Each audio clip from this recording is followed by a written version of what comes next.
Hello again, everyone. Welcome to another edition of Meet the People. My name is David Feiner. I'm the Communication Technology Manager in the City of Pittsburgh's Department of Innovation and Performance. On today's episode, we have Ricky Moody. Ricky is the Community Health and Human Services Policy Manager for the City of Pittsburgh's City Council. Is that correct? That's correct. I have a lot of questions for you. But first, you've only been working for the city for a little less than a year. Just about a year. I think 2 weeks, I'll be a year. Okay.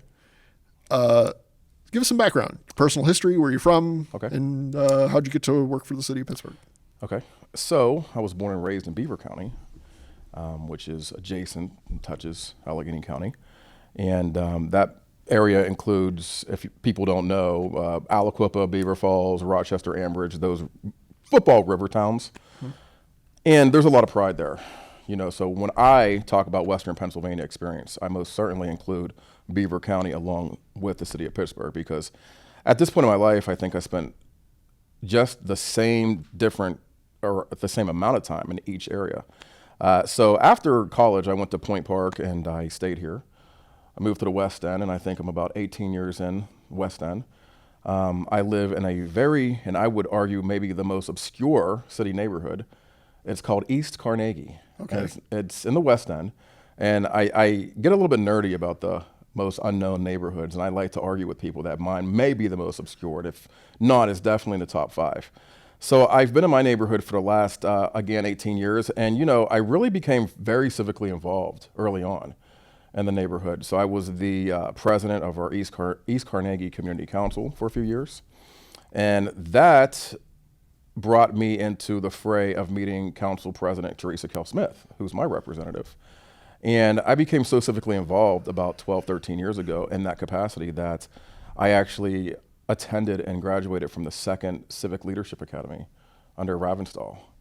And I was also put on the Propel Pittsburgh Commission by Council President Smith back when I was a younger person, under 35, and I qualified for the criteria to be on that board. And I actually also won a community award, and I got a proclamation. So I was very civically involved, and I was very out there as far as getting to know people in the neighborhoods, getting to know who was in city government at the time. So all that really, I think, helps me now, because it allows me to know some functions that I would have had to have been trained on the spot with, if that makes sense. Yeah, that makes total sense. So besides that, I've had a career in behavioral health. I most particularly, and I'm most known for being a director of a forensic outpatient program at Pittsburgh Mercy. Okay. So many people on the street may call it Mercy Behavioral Health, but it's recognized as Pittsburgh Mercy. And I started out at a psychiatric hospital for children when I moved to the West End, and it was called Southwood Psychiatric Hospital, and I was a supervisor of milieu therapists. And I was there for about 8 years, and I have to say that during that time in my 20s, that particular experience gave me so much training about clinical mental health and what to expect, you know, whether it's a mild condition or a severe condition, and the realities of teenagers and children and adolescents who are struggling with mental health disorders. So that was a great training ground. And then I transitioned to some behavioral health consultant work. And then I finally became the clinical supervisor and ultimately the administrator of Mercy's forensic outpatient program. Now that program, which is housed in Station Square, is particular because it's the only Medicaid funded program that takes criminal justice clients for all things that put you into the criminal justice system. Whether it's because you have a lot of untreated severe mental illnesses and you're problematic in the community, unfortunately, or if you happen to be a sexual offender and you need clinical treatment, if you have a lot of incarceration histories due to alcohol and drug abuse, all those types of topics and issues were aligned with the program that I ran. And the Fifth Appellate Court judges in Allegheny County would actually mandate per probation stipulations their individuals to my program. So there's a lot of intersection with the criminal justice system that I have also in my career due to that particular work. So after that, my most recent position in behavioral health was the executive director at Pyramid Healthcare in Uptown, and that was primarily only for substance use disorder. So you could imagine during the last 10, 11 years of my professional life, I really saw this new scourge of the opioid crisis, literally from the beginning to where we are right now. And I can remember in 2016, 2017, getting used to having to facilitate Narcan on the spot, getting used to running group therapy and having somebody, walk into group on a Tuesday and the next week pass away.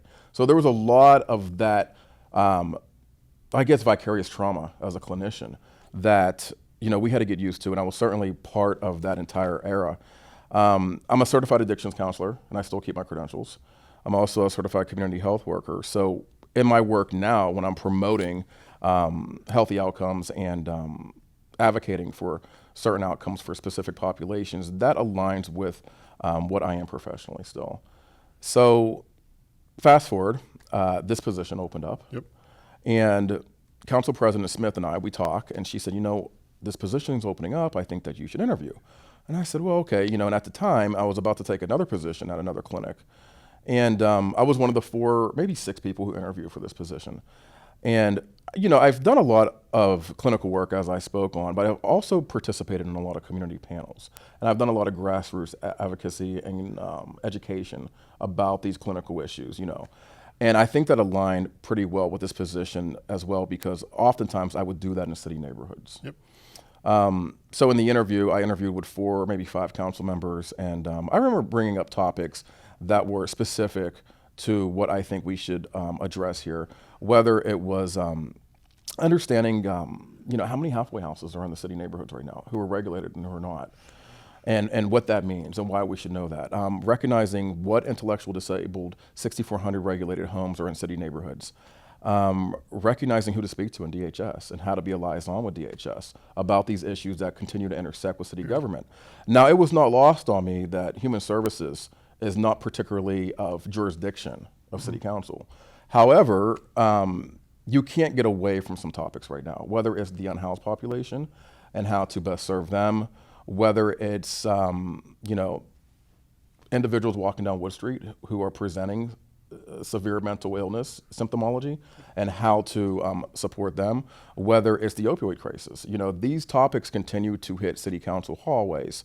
And so now in my position, I'm the point person to speak to constituents about those issues when they call in.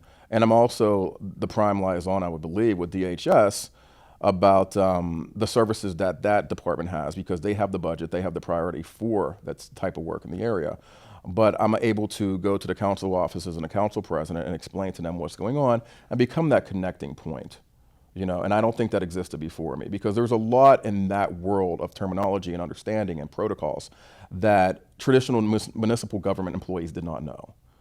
So in exchange, when it comes to something regarding DPW or snow removal, I would not know that, and that's what they, dealt with. But these topics continue to show up, and I believe that they wanted to create this position to make sure that somebody could fill that gap of communication and information. Did you take a breath during that answer? Now that you say that, I don't think I did. That was as detailed an answer as I've asked that question to a lot of people. That was really detailed, really great answer. Well, that encompassed everything. All right. Well, thank you. I think that maybe all those years of analyzing people and running group therapy, I'm just so talkative. Yeah. That's why you're great for the show. Well, okay. I want to touch on one quick thing. The most obscure neighborhood is East Carnegie? I would say so, okay. Yes. Did you ever hear that neighborhood before I said it? Yes, I have. Okay, but you work here, so maybe you're a little bit. I'm not from here, but I work here, and so, okay. Okay, East Carnegie. Well, you're extra prepared. Maybe you're a little bit more prepared than your average layperson. Okay, that's fine. Yeah. I'll go well, with that. Would you put it in your top 5? I wouldn't know what to put in my top 5, to be honest. Well, maybe you don't pay attention to that type of thing, but I'm nerdy about what's most obscure. Okay. Because I also, have a history of advocating for my neighborhood and making sure that we get the resources that we need in comparison to other neighborhoods who get more. Right. So, Okay. And it's great that you live in Council President Cale Smith's district, because she always says during council meetings that person lives in District 2.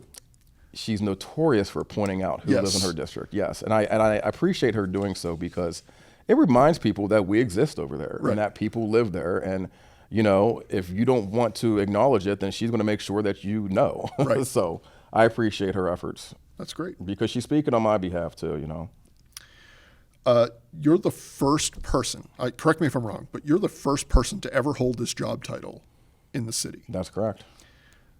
Do you feel like that's a good thing because you can chart your own course, or it's a bad thing because you don't have a history behind the position to move forward with? I feel that depends on how you are and how you function as a person professionally. For me, I think it's good. Okay. I'm confident in what this position should entail. And every month, literally, I'm fleshing out more things that are a part of this position now. I'm confident, and I think my background has brought me to this point. I think that since I have such a specific but in-depth background with many different clinical human service populations, I'm able to make this position a working position that I don't need too much supervision for. So for instance, right now, I sit on a lot of different committees. For example, the South Pittsburgh Opioid Action Coalition in the South Hills of Pittsburgh. So naturally, it was easy for me to align there. And now I'm the community chair for community relations. And there are some other boards and different committees that I sit on that, before I applied, it didn't necessarily have that type of function in the job description. Or a lot of the proactive things that I do, that I know to do, that I have the instinct to do. The things that I know to reach out for and disseminate to council about without having to be told. So I think that if you're a bit of a neophyte with human services, you may need a little bit more direction. And I do respect the fact that the council members all are extremely busy and they have a lot of multiple priorities to have to maintain. So I know which topics they would most likely want to hear about.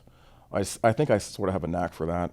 And I think that the position continues to flesh out more and more because sometimes I'm literally helping to create policy like I did with the Stop the Violence performance evaluation that I helped create. So that was very textbook policy creation and policy manager, but also the liaison piece. You have to make sure that you're seeing what's going on in the community. You have to make sure that you're paying attention to the DHS events and the events that would align with human services that you want to pay attention to, the movements, the nuances out there that are occurring that you want to bring back to council. So, again, I think that my background clinically and my community relations background and the civic participation work that I did, it helps me out. So I can speak for myself. I'm confident without the supervision and fleshing it out myself, but I don't know. I think that if you need a lot of guidance, you may kind of feel like a fish out of water. Right. But you don't. I don't. So that helps. It does help, right? Do you have a typical day? Do you have a typical day, typical week, typical I think I could explain that at this point. Yeah, about a year in. So a typical day would be maybe a Zoom meeting with a coalition or some type of community group. A typical day would be that answering emails, planning an event, because right now myself and the community engagement specialists, we have aligned, and those are newer positions too at council. We have aligned because we are now connecting with specific council offices to produce community wellness affairs, or events, I'm sorry. And right now we're working on a Councilman Coghill's district, community health and wellness affair. We started out in Mount Washington with Kel Smith's district, and there's a learning curve there, with event planning and what works, what doesn't work, and who to invite. So that process right now, and we continue to have more and more. So there's always an aspect of that in my daily life right now. And I'm sure that also changes from district to district. Absolutely. Yeah. Okay. So for instance, right now, Coghill's district, the councilman has recognized that opioids have impacted his district very intensely. And he wants to do all he can, of course, to make sure that people stabilize and people get healthy. So the Brownsville Road corridor has more of an impacted problem than maybe other areas in the city. Right. So it would take a different type of focus, for sure. And not just from a mental health aspect, but just not to belabor the point, but the things that Councilwoman Strasburger needs in her district are not the same for Councilman Coghill, are not the same for Councilman Burgess. So I imagine you have this map of the city in your office. We do. And you have Post-its all over it where what is needed in each district? Or is that just in your head? It's sort of in my head, but I've also had conversations, and it's interesting and coincidental that you brought up Councilwoman Strasburger, because when we first met, she did tell me about the nuances in her district and how they may be different than other districts. But for example, the great thing about her district is that if there's a movement or some type of support that we work on in other areas of the city, her district is most prone to support that citywide. Right. Yep. So she was able to explain that to me. Whereas maybe another district, things are so obvious and so apparent when it comes to what type of need is occurring that I don't necessarily need an explanation, and I can just jump in there. Right. So I think that initial conversation with the council members helped Yeah. to kind of give me that foundation of what movement I should take. But absolutely, each district has their own different vibe, their own different needs. Yep. I mean, if I had to do a needs assessment based on human services in each district, I would imagine stark differences Oh, yeah. between some and very similar between others. Assuming the council members are technically your bosses, Mm-hmm. is it hard to work for 9 bosses?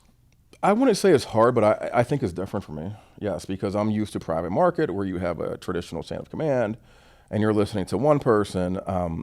So I would say it's different. It could be hard for some people, but they have a good way of giving me assignments and giving me tasks that don't compete or crash into each other. Okay. They That's respect good. deadlines. They respect time needed for certain processes. So far, I think there's a natural synergy there. I don't have too many offices at once asking me for things. Now, I will say, when it comes to priorities, of course, council president's needs are of utmost importance.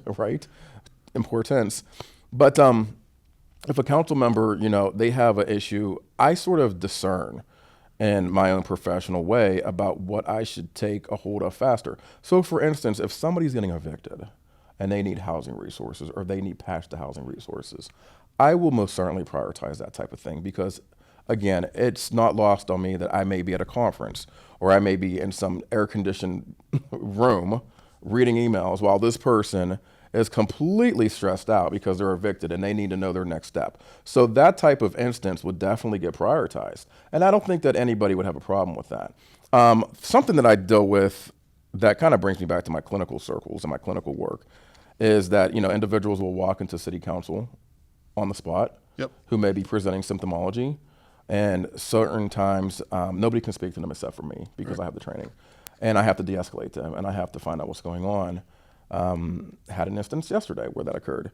So that's a priority, of course. That's somebody right there with a direct need. You have to directly serve that person. And it wasn't necessarily my job description. However, I do it because I can. And I want to make sure that the outcome for that person is the best it can be. And if somebody doesn't have that background, they may not be able to provide that. And I think that the council members have received that well. I think that they all know that I do that. Some council members have verbalized at the table that they appreciate that I do that.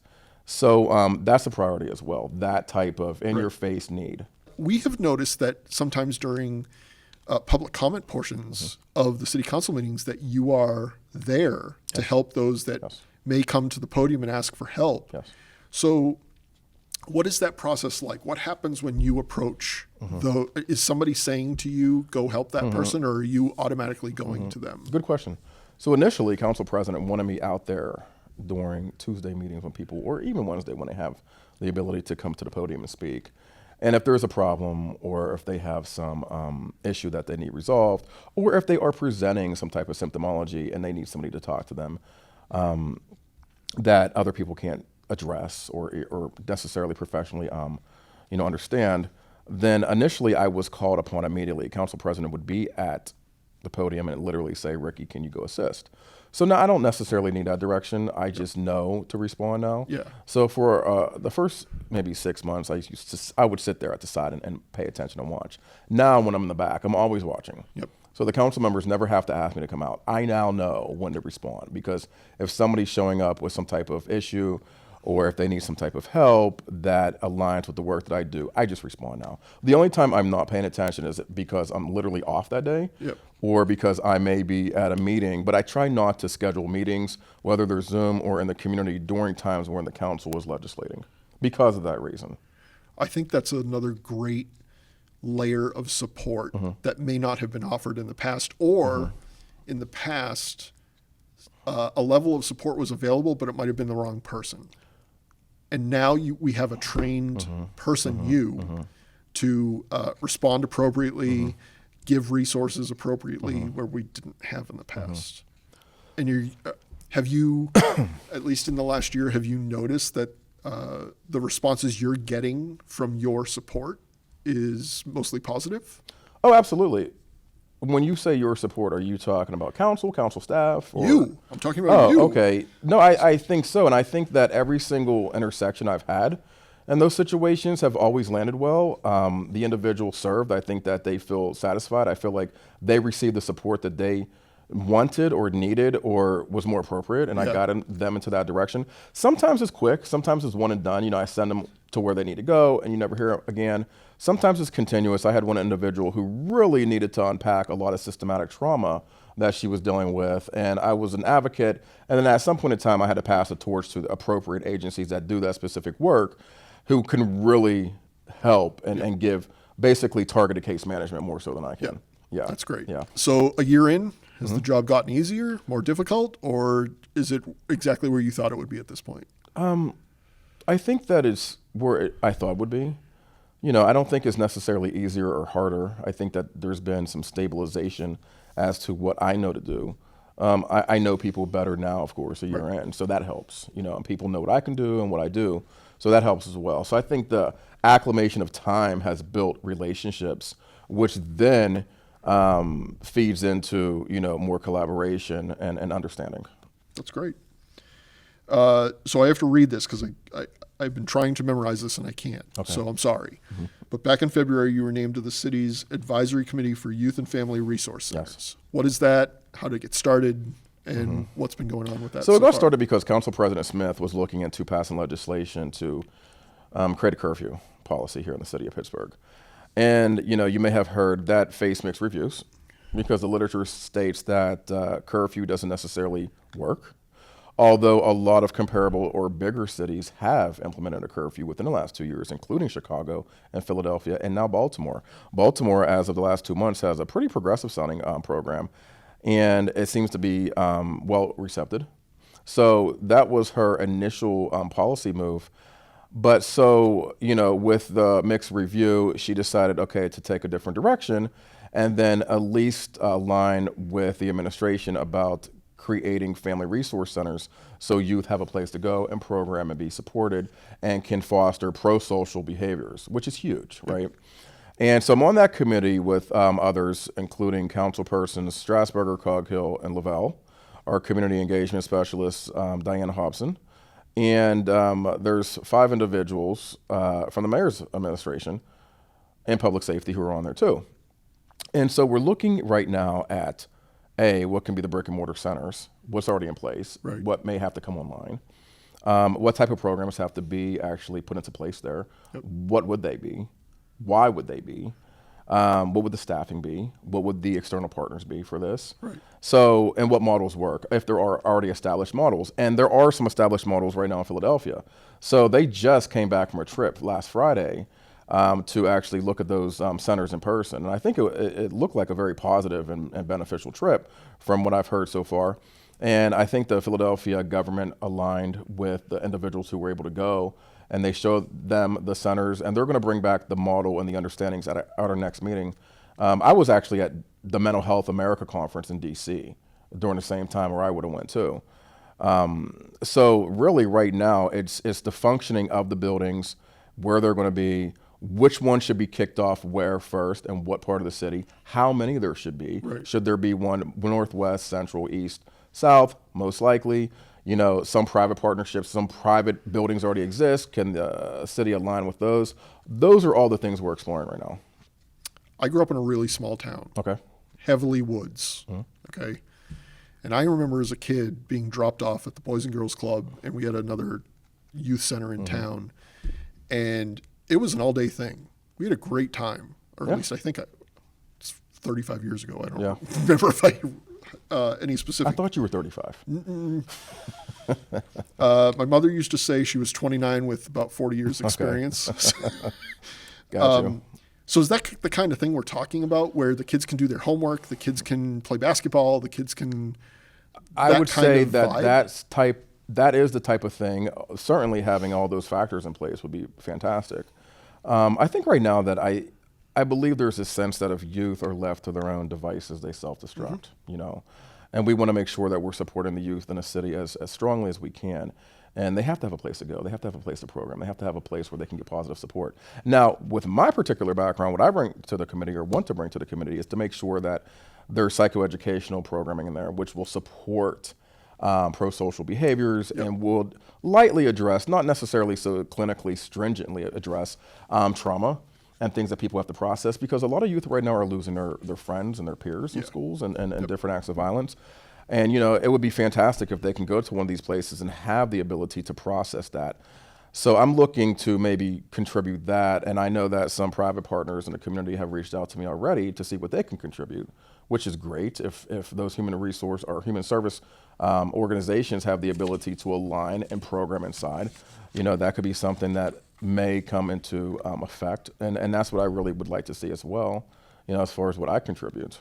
I have a 12-year-old. I'm going to sign him up first. Okay. You can have him. All right. What neighborhood? We're in the East End, but no, you can just have. I'll drop him. I'll just have him. You can just have him. Okay. Okay. And then He's give him back when he's 18? 30. 30. All right. Does he have that much Arrested Development? He's a good kid. But all right. Also, at the beginning of May, you helped put together a post agenda about the state of about the state of mental and behavioral health services. What did you learn? Was there anything you learned new during that session, those sessions? There was. So around January, I got some information that Second Avenue Commons had a very large amount of police calls, a huge uptick first couple of months. And that's concerning, you know, and certain businesses around Second Avenue Commons, you know, they have voiced their concern. So Erin Dalton, the director of human services, was invited and she was there. And she gave me an update about the decline of calls at that point. So up until May 3rd, I assumed that the calls were still spiked, way past the point of any preconceived understanding. And she said that the data showed that they were actually trending down. So that was brand new information that was certainly relevant. And I think we had like a little side conversation in the post agenda about that. So for my work and what I informed the council about that, or what I informed them about, that was extremely relevant and new. Will you host more forums like that? It's up to the council president or the council member who wants to do that. Council president has done such things in the past. So what I do plan on doing, because we got some feedback, some providers want to have a subcommittee. Okay. So, you know, we actually had a post agenda this same month of May regarding youth in foster care. Right. Yep. And a lot of providers reached out and said, hey, we would like to, you know, maybe have a working group on the side. So right now I'm working with some providers who showed up at both post agendas. Okay. And I'm also talking to the deputy director of mental health at the county about having a working committee, maybe meeting once every 2 months, who can, you know, come in and voice their issues and voice their concerns of what they think should be occurring and what resources are needed and what they're noticing, so that the city knows, you know, and that they're not feeling like they're not being ignored. You know, so there is going to be some conversations that stemmed from those post agendas. This is the part of the show that you've been dreading the whole time. All right. Okay, these are 4 random questions, have nothing to do with your job. Okay, Are you ready? I'm as ready as I will be. Okay. In your entire life, which is about 25 years, about 25 and a half. Yeah, give or take. What was your worst ever fashion decision? Looking back. We all have one.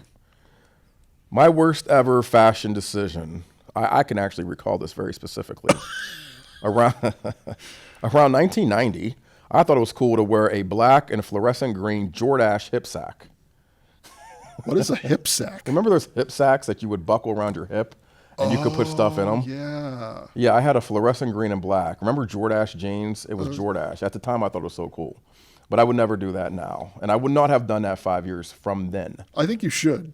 I think you should bring it back. Well, you know, the thing about it is a lot of these teenagers are bringing back early 90s stuff now.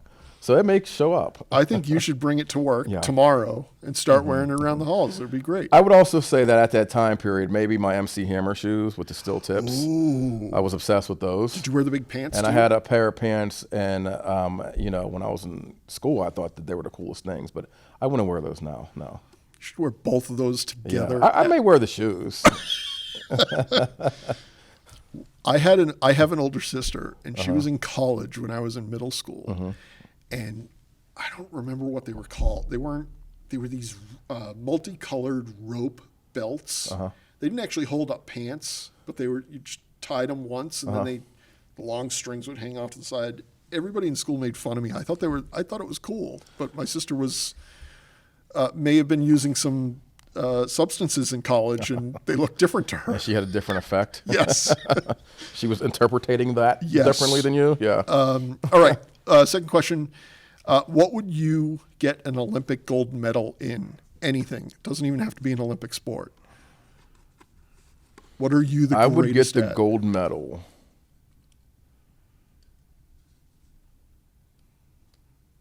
in overthinking a situation. Oh, like you just did. That's great. See, I'm showing my skills right now.